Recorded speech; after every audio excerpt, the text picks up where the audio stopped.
Bonjour à toutes et à tous et bienvenue pour cette nouvelle guidance générale message de votre autre. On va aller voir un petit peu ce que votre autre a à vous dire aujourd'hui.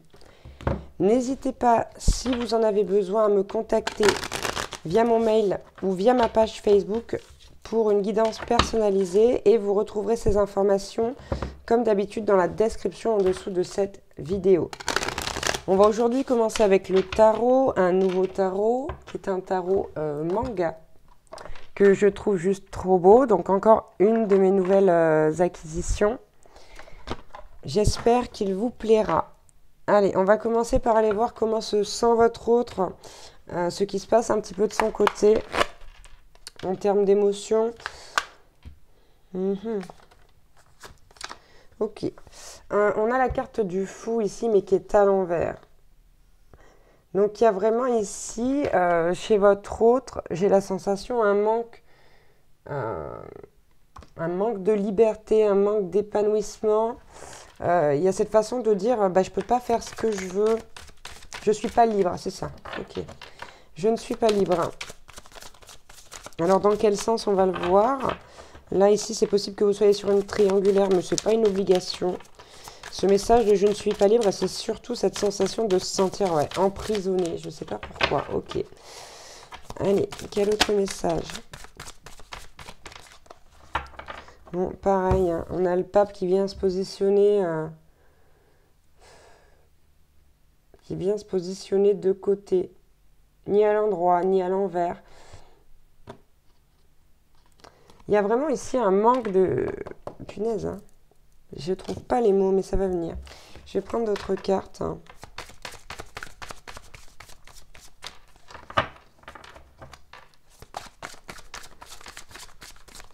Le pape, ouais. Le pape. Je sais pas, j'ai l'impression qu'il y a des contraintes, des obligations du côté de chez votre autre. Ouais. Je sais pas, ici j'ai un œuf de pentacle, de denier. J'ai l'impression qu'on est obligé de courber les chines devant quelqu'un, devant quelque chose là.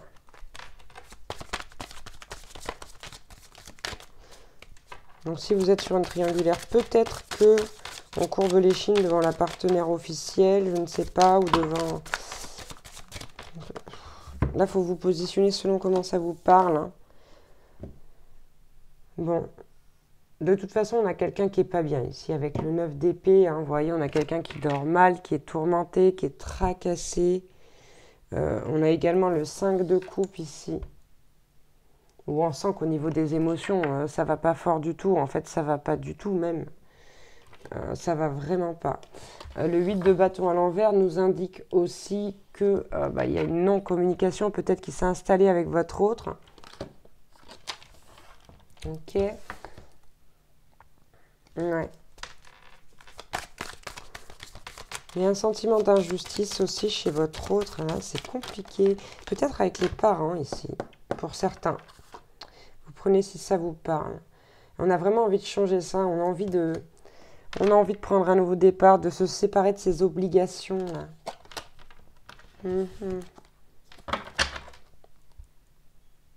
Ouais. On voudrait avoir la force de le faire, mais c'est comme si, comme si on ne pouvait pas le faire, en fait. Ouais, on voudrait vraiment quitter cette situation-là, mais on ne peut pas le faire, on ne peut pas le faire. Et si on insiste des pas à l'envers... Pardon. Je vais en prendre quelques autres, on va passer au message.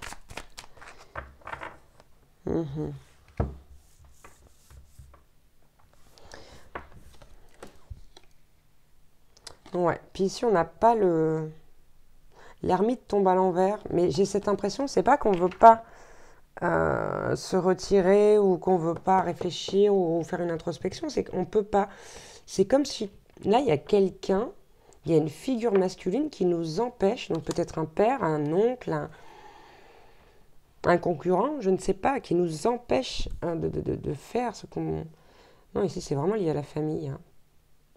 Si ça vous parle...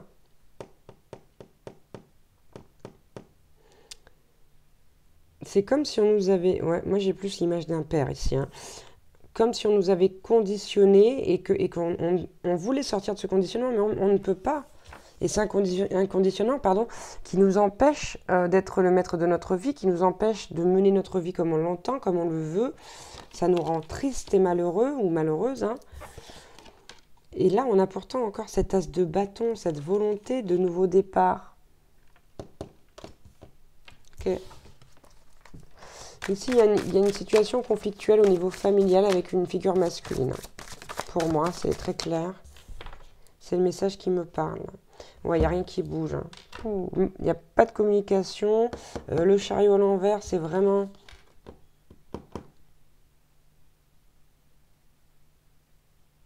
C'est comme si ça lui était imposé à votre autre. Comme s'il ne pouvait pas... Comme si il ou elle n'avait pas la force mentalement de faire face à cela ou à cette personne, à cette figure masculine. Allez, j'en veux une dernière, s'il vous plaît. Il y a comme un conflit familial ici, hein. Des obligations peut-être au niveau d'une entreprise ou un refus.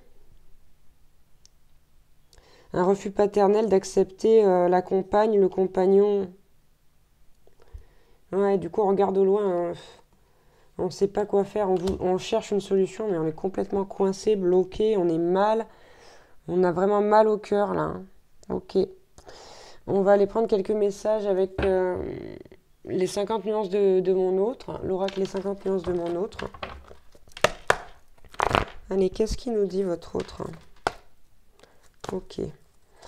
On a la carte de l'âme sœur de la flamme jumelle qui se pointe d'entrée de jeu ici, avec... ce vrai message de vous dire que vous êtes connectés l'un à l'autre. Donc ici, pour certains, vous êtes sur un lien d'âme. Si ça ne vous parle pas, c'est pas grave. Si autre chose vous parle, prenez-le comme d'habitude, hein. Bien sûr, faites preuve de discernement. Allez, quel autre message? Ok, je la prends. Quel autre message de votre autre? Ok, bon. Moi, c'est très clair pour moi. Bon.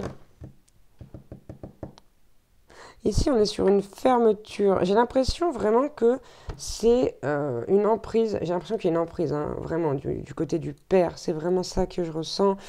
Et c'est comme si ça s'accentuait pour créer un déclic, pour qu'il y ait une clôture, hein, pour que ça s'arrête. Parce que ça fait trop longtemps que ça dure, là, cette emprise paternelle. Après, c'est peut-être quelqu'un qui a joué le rôle de père dans la vie de votre autre. Ça peut être une femme, un homme, hein, vous adaptez. Ouais. Et on a quelqu'un qui a une forte blessure d'humiliation, hein. C'est très clair ici pour moi. C'est quelqu'un, cette figure masculine, qui a beaucoup dévalorisé votre autre, qui... C'est ça, cette sensation d'emprisonnement, hein.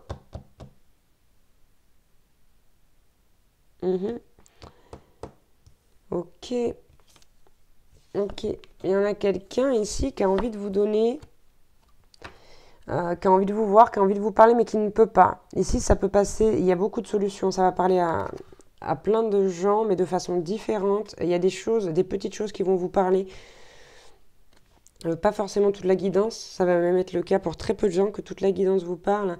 Mais ici, vraiment, on a quelqu'un qui ne peut pas aller vers vous parce qu'il y a une obligation d'entreprise, parce qu'il y a une obligation de, entre guillemets, ne pas vous voir parce que le paternel ou la figure masculine, en tout cas, n'est pas d'accord, n'accepte pas votre relation avec votre autre. Mais pourtant, cette personne-là, elle veut de vous, hein. Elle est coincée, elle se sent... C'est vraiment ça. C'est quelqu'un qui se sent coincé face à cette figure paternelle, hein, et qui a du mal, hein, qui a du mal, qui ne sait pas s'affirmer, affronter cette personne-là. Ok. Ok. Ok. Bon, c'est très bien. Ici, on a la carte « Je te ressens ». Malgré tout, malgré le fait que je ne puisse pas te voir, je sens ton énergie, je pense à toi. Il y a vraiment cette façon de vous dire et de vous faire... Il y a vraiment un vrai message là. Je ne sais pas comment dire. L'âme de cette personne ici, elle vient vraiment à travers ces cartes vous dire « Ok, je rêve de toi constamment ». C'est presque une obsession. Cet amour que cette personne ressent pour vous, c'est vraiment j'ai envie de dire, la seule chose qui le ou la motive, hein. Ici, on a une belle chose, quand on voit qu'il y a un chapitre qui va être clôturé, cette blessure d'humiliation qui va commencer à être guérie également vis-à-vis de cette figure paternelle. On a vraiment le je me libère, mais du coup, il va falloir faire face au passé. Il va falloir s'affirmer, s'accepter, accepter cette blessure d'humiliation également. J'ai l'impression que c'est récurrent, cette façon d'être dur, hein. C'est comme si chaque père de cette famille avait été dur sur chaque génération. C'est vraiment enraciné dans leur façon de concevoir la famille. Voilà, le père, c'est le patriarche, c'est lui qui décide, c'est lui qui impose. Et donc, ici, pour le coup, c'est lui qui enchaîne et qui met des croyances limitantes dans la tête de son fils, de sa fille. Mais quoi qu'il en soit, on a vraiment un déblocage, là encore, qui est prévu. On le voit, il y a la clôture du chapitre. Mais seulement pour ça, il va falloir beaucoup de courage à votre autre, hein. On a quelqu'un ici qui vient vous dire « Crois en moi ». Voilà, je suis vraiment sincère, j'ai vraiment envie d'agir, mais j'ai besoin d'avoir confiance en moi. Je suis en train de passer vraiment... comment dire, c'est des mauvais moments, c'est des épreuves, c'est quelque chose de difficile. Il y a beaucoup de conflits intérieurs et extérieurs ici. Et il y a aussi beaucoup de colère dirigée contre cette figure paternelle. Donc du coup, il y a cette possibilité qu'on ait quelqu'un qui soit instable, qui fasse des allers-retours, mais c'est aussi une instabilité intérieure de se dire, ok, comment je fais, qu'est-ce que je fais, est-ce que je suis assez fort? Parce qu'avec la blessure d'humiliation, c'est quand même très difficile de se relever face à quelqu'un qui a une emprise. Ok? Donc là, on est vraiment sur une énergie qui nous pousse à ne pas répéter le même schéma que depuis des années, et en même temps c'est très difficile pour cette personne, pour votre autre, puisque la blessure d'humiliation ne fait que renforcer cette emprise. C'est très compliqué. Ici on a un choix à faire, mais c'est surtout qu'on ne sait pas comment le mettre en place. Ouais. Et pourtant on est conscient de ce qui se passe. Votre autre, c'est quelqu'un qui est conscient de ce qui se passe. J'ai envie de prendre un petit conseil avec le petit oracle là. Comment il s'appelle déjà? Grimoire de magie. Allez, on y va. Ici, il y a peut-être une pierre qui va sortir, une plante en particulier pour pouvoir aider votre autre, hein. Ok, on a la carte du jaspe rouge et la coupe. Je vous les lis après. Ça, c'est pour votre autre. Oh là là, ça vole. Je vais prendre celle-ci, celle-ci. Ok. Bien. Alors, on a ici, pour commencer la coupe, le jaspe rouge qui nous aide à avoir de la détermination. Donc, c'est une pierre que vous pouvez offrir à votre autre, éventuellement lui faire parvenir par la poste ou je ne sais quel autre moyen, si cela vous fait envie, si le cœur vous en dit. Je vous lis la carte. Feu originel, à ta lueur, je me rappelle de mon potentiel. Tu attises ma ferveur, quel que soit le labeur, avec conviction, je me mets en action. Conviction, pardon. Donc c'est vraiment ici le jaspe rouge, une pierre qui va pouvoir justement aider votre autre à faire face à cette situation qui est répétitive, hein, qui est perpétuelle, en tout cas au niveau de cette famille. On a la loi numéro 3. Crois en toi. La magie permet d'augmenter les probabilités de réalisation. En t'impliquant aussi, tu augmentes tes chances de réussite. Ne doute jamais de ton pouvoir et agis dans le sens de ton souhait. C'est pareil, je ne l'ai pas dit, mais si vous vous retrouvez dans cette situation et que vous regardez cette guidance, ces messages, ils sont pour vous, hein. Ensuite, on a la carte de l'amour d'Aphrodite. Aphrodite, déesse de l'amour, insuffle en mon âme ce noble sentiment, innocent tel de jeunes amants, qu'il me soit offert en présent la joie de le partager à chaque instant. Mais il y a aussi cette notion de ressentir et d'avoir toujours de l'amour pour cette figure paternelle qui malgré tout reste un père et qui de manière générale, pour les personnes que ça va concerner, pense faire le bien de ses enfants. Ici on a la carte de l'eau, des émotions. Eau douce, ruisseau et marée, mère de mes plus tendres émois, baigne mon âme de félicité pour éprouver la joie à chacun de mes choix. C'est aussi des petits textes que vous pouvez envoyer, hein, à votre autre, par exemple, pour essayer peut-être de le soutenir, de le motiver. Et enfin, on a l'œil de tigre, qui est la pierre du lion, qui nous parle de courage, encore une fois. Œil félin, regard perçant, de mes instincts j'apprends qu'aucune peur, épreuve ou défi ne nuise à mes envies. Avec bravoure, je vis ma vie. Donc l'œil de tigre, pareil, pour donner du courage à votre autre, du courage, de la détermination. Si c'est un lion, ça sera d'autant plus efficace, puisque vous savez que ce sont les qualités premières d'un lion, mais il n'empêche qu'on peut tout de même être dans ce genre de situation quand on est un lion. Ça ne protège pas. Ici, en dos de deck, on a l'archange Michael et l'archange Raphaël. Donc la santé, la protection divine. Peut-être faut-il les solliciter dans cette situation, solliciter leur aide. Voilà, si ça vous parle. J'espère que cette guidance aura pu vous aider, éclaircir les choses pour vous. Elle est un peu plus longue que d'habitude. Et puis, je vous dis à bientôt pour une nouvelle guidance en espérant que les choses s'améliorent pour votre situation, pour votre couple. Et je vous embrasse très très très fort, bien évidemment. Ciao, ciao!